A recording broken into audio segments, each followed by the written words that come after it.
All right, that's my opening act for the next fucking 15 damn years since I don't know how to do comedy. Hello and welcome. This is AK Talks Morning Show. I did that to eat up time. I am tired. I was watching this Shane Gillis, Matt McCusker fucking Kill Tony episode. Fell asleep and I woke up realizing I had to do the fucking cast. So the first topic of the week is gonna be farmers. I was considering, I was trying to plan out a farming life, see if I can fucking do it. I don't know. I think it's a lot easier than anything else I'm doing in my life, you know. Being a farmer is like one of the easiest things you can do in this world. Every single farmer out there waking up at 4:43 a.m., cracking their fucking back and looking at the woman that lays next to them and realize it looks like a man.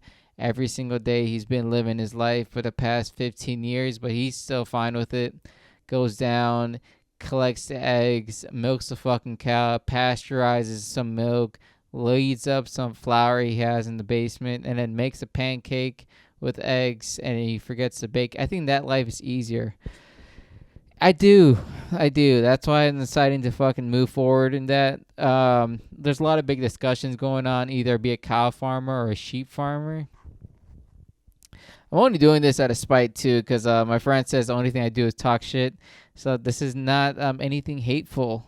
It's a hateful free episode. Even you can watch it. You fucking gay guy, you can fucking watch it. You lesbian, tranny, bisexual, gay, and IQIA, because I know what they all mean. So the only type of farming I would really want to do is just I just want the land, and I want it for cheap, and I want it in the random buttfuck of Virginia. That's only the three categories I'm trying to fit. Is it 2 hours away from a city? That's, I think, the rule that I can live by for a couple years, just living off the land. I just want it for an idea, so I can have my own garage and then build up from there, like buy machinery, buy cars, buy motorcycles, just chase my dreams and become a full-time fucking grease monkey. No racial tendencies at all. Oh shit. I should have just went to sleep. This is gonna be a dog water episode. Garage. I had something else that goes on with that.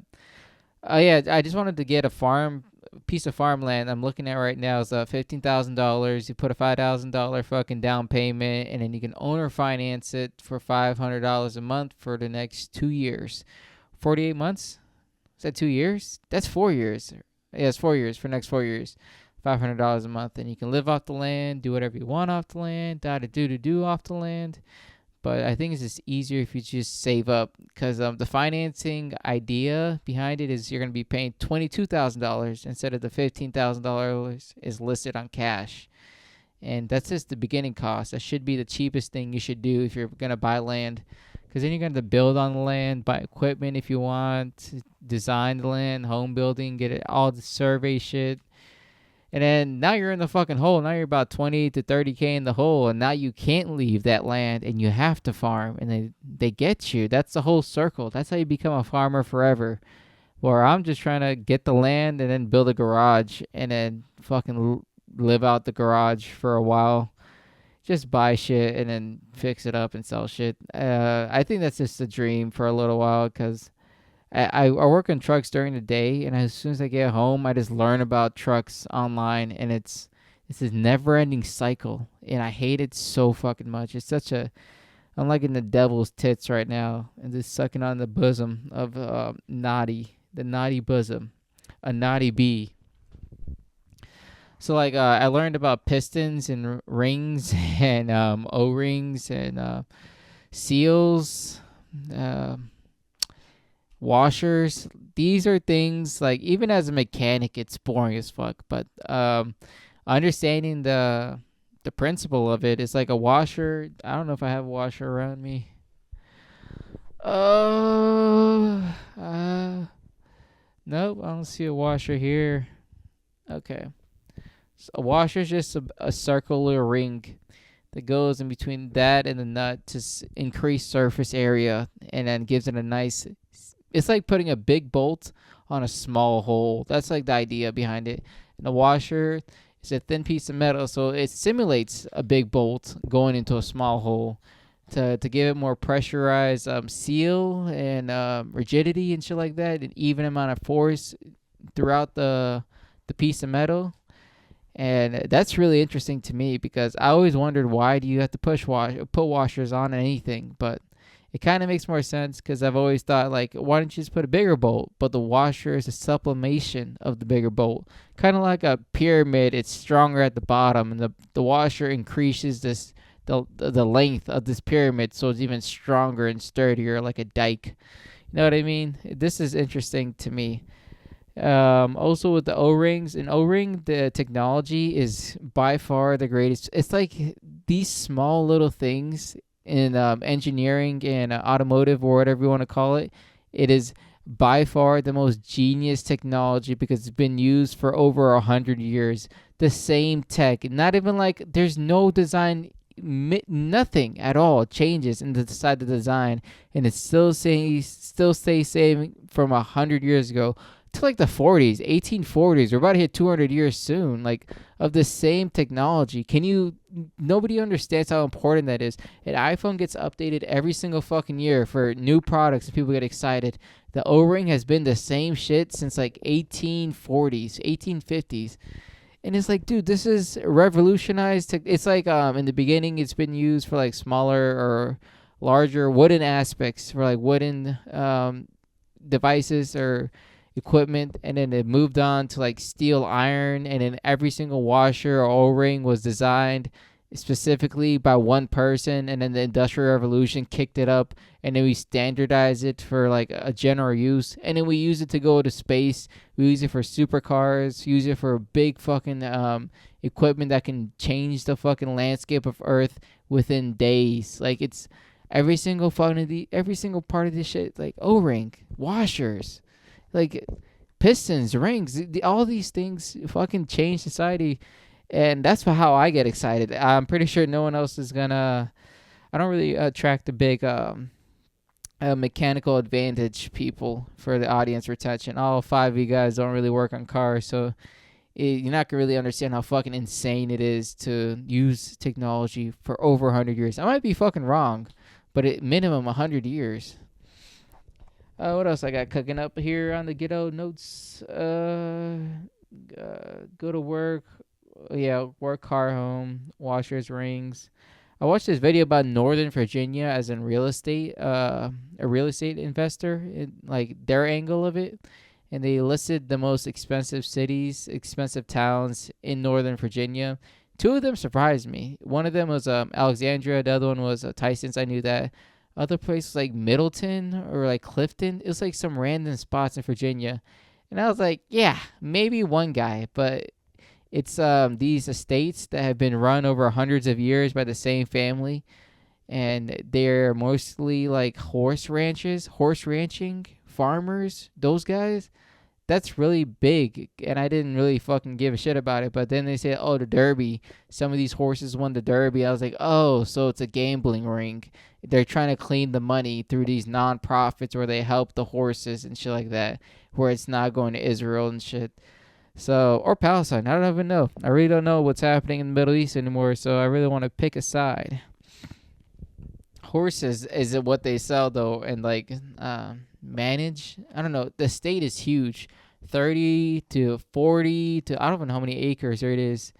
But the states were huge, and they're led up by politicians and business guys. Some names I couldn't think of, and then some actors, too, that live inside the state, where they're just walking around town because it's so small and so rich that nobody there would rob anybody. And if you And if you can tell if there's like one homeless guy there, people get pissed. It's that type of area.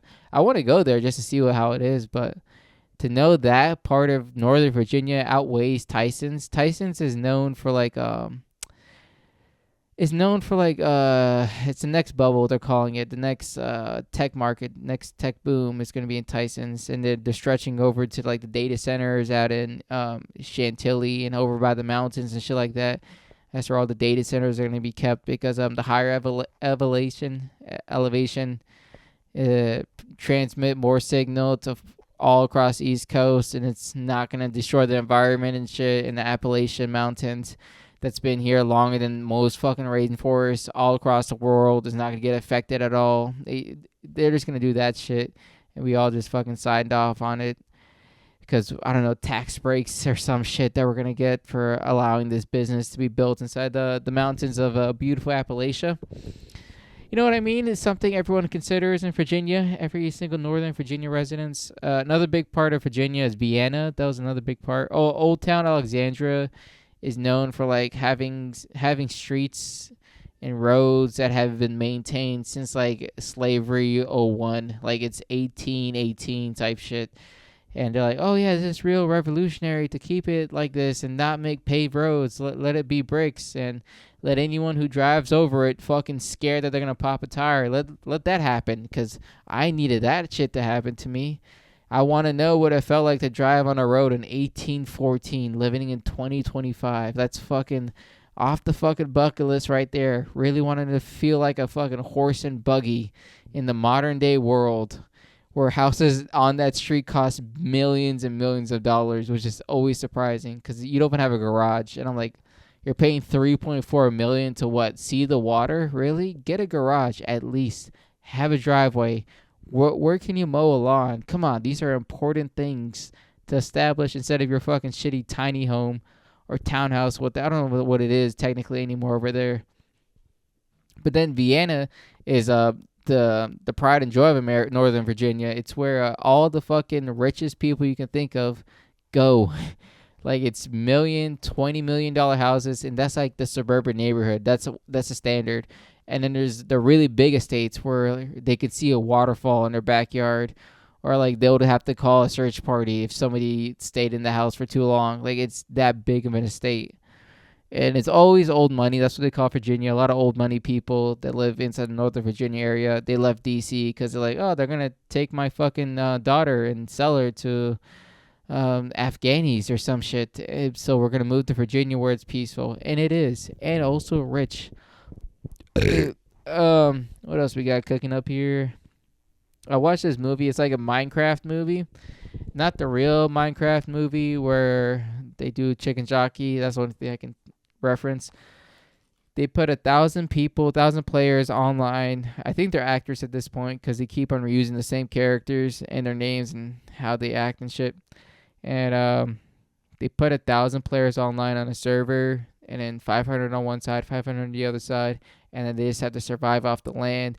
One side is really good, one side is really bad, and then they open up the bridge or open up the gate so they can both communicate with each other. It was really interesting. The creator of this idea, he's definitely a sociopath or psychopath or some type of demented fucking individual because he really can play the game. He knows how to really set up a whole world like God. And it's the worst part is like he's good at it. So I don't know when he's practicing. I don't know what he practices on, but he can play God really good, really fast. To a point where like, oh yeah, he's a really good God complex character. That's healthy as an individual to control 1,000 people's lives inside a video game as a simulation and document it for 2 to 3 hours on the release version, let alone the editing. Like the amount of fucking composure someone needs to have in their head to continue on a narrative and then to find a way to make it interesting as if it was the WWE of Minecraft. That's next level fucking sociopath, and I'm all there for it. I can't wait till Minecraft picks it up and he gets a full fucking series because it's really goddamn interesting. A lot of drama inside that shit. A lot of sci-fi drama. Really good storytelling, I can say. Some of the best storytelling I've seen online for free. For free. Even though I watch like pirated movies, Like even for that level, it deserves to get pirated. His work deserves to get pirated and translated in Chinese and then subtitles in English, so no one gets in trouble. Because we don't make trades with terrorists. Only 16 minutes. Jesus Christ. Might be a shorter episode today because I am trying to sleep and this is fucking all it up. Fucking it all up. Bar bender. So I've been on a pretty smooth bender right now on the tea break right here. Not really doing good, but on the tea break, less amount, less quantity, less levels. So last week I was at a 10, so now I'm going back to like a 9.1, and then I'm gonna drop it down to like a 7, and then a big scoop down to 5.4, and then I'm just gonna eventually, what's the day of today? The 11th, at least by the 21st, back to be stone cold Steve Austin, sober, just for the work, just for the job, just for the mindsets and shit, for the health and body. The last topics is just open mics, and I really didn't do fucking shit at the mics. It was a Saturday mic over at Bulldog, Washington, D.C., Chinatown. Go check it out on your Saturday nights. It was a fucking like rate me mic where you do a sets and then someone says like, oh, you did good or you did bad. And did fucking my jokes there. I was just tired as fuck. I didn't even want to do the mic, but I did. Didn't really learn shit. Didn't really get new. I tried a new joke out. It was alright. And then fucking did a mic tonight, Monday night, and it was alright. Drank too much for a fucking mic, but at the end of the day, dude, it's a Monday night. If I'm gonna do comedy, I'm gonna drink. If I'm gonna drink, I'm gonna do comedy. Really good fucking double entendre I like setting myself up with. So, what else we got here? That's really it. Talked to my friend about car selling. He got me interested in buying and selling cars. I think I can fucking do that fucking rigmarole. And if it doesn't work out, dude, I'm just gonna open up a chop shop. It's really easy to chop up cars. Unfortunately, it is. And I'm not opposed to chopping up a car and selling it piece by piece, row by row, and just dumping the fucking frame somewhere. Or I'll even cut up the frame. I don't give a shit, actually. So, because technically, you can make a lot of money off a car if you just chop it up, like, completely. Because you don't know what somebody's doing in their life, and they might need that exact part at that exact price. And breaking even on a car, just like chopping shop, you can definitely squeeze out like a $3,000 to $4,000. Yeah, just like on the major parts helping you out and all the minor parts selling fast. Like within like 4 months, 5 months, you can definitely make that turnover. I'm trying to be realistic too, because you can't really chop shop and then wait a month and think you're going to make double your revenue. It's more like a quantity game. That's all it is. So I'm trying to do I think the only way to buy and sell cars and actually make a good profit is like you have to go to buttfuck nowhere every single time. It got to come from buttfuck whatever, St. Louis Avenue, Washington. Like it has to come from like places you don't think people exist, because those cars usually go for the cheapest, and they're usually quality cars because they haven't been ran and they just let them sit for a long time. So you also can haggle on that shit too. Because I noticed that selling one car would make me 1 month's income. And I don't know if that's sad or good to know that. Like a whole month's work is worth one used car getting sold, fixed up and sold. So if I can get good at that, I think I can quit my job and not feel like a piece of shit and work 1 week out the month. Or I don't know, I'll just continue working because you really can't stop finding a good deal. And is fucking maybe continuing that in the future. All right, I hit the 20 minutes. That's 2/3 of what I was gonna do here tonight. I'll take that as a win. This has been AK Talks Morning Show. Have a very classy day.